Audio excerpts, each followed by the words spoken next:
human beings have an inbuilt survival mechanism to switch off. And I don't know if you guys can read it. It says, the more you say, the less people remember.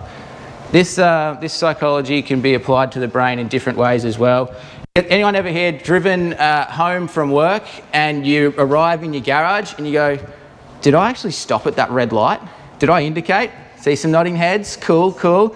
So that's actually an inbuilt survival mechanism that we have in our brain. The reason for it, do you remember the first time you ever drove a car and you're sitting there and you're trying to put the clutch in and you're thinking about the gear and you're bunny hopping and you're forgetting to indicate and it's all crazy? That's because at the start, our conscious brain is trying to do everything, and if we were like that all the time and didn't have a subconscious that overtakes those things, we wouldn't be able to exist. Everything would just be a crazy ordeal all the time. So the exact same thing applies in communication.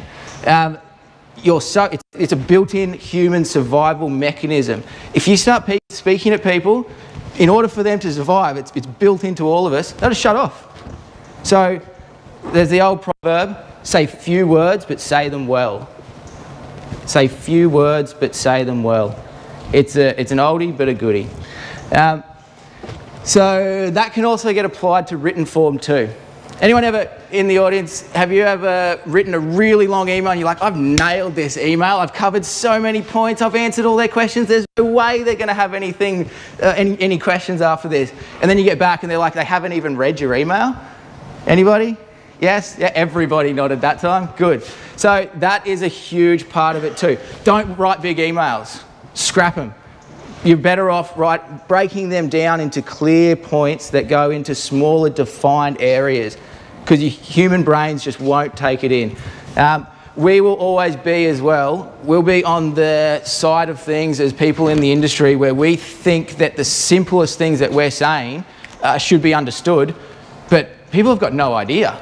Like, I don't know, how can we put this? I'm not a doctor, I'm just going to use some crazy terms. Some doctor comes to you and says, oh, you've clavicle left ventricle vertebrae is disconnected from you. You're just like, straight away you've lost it.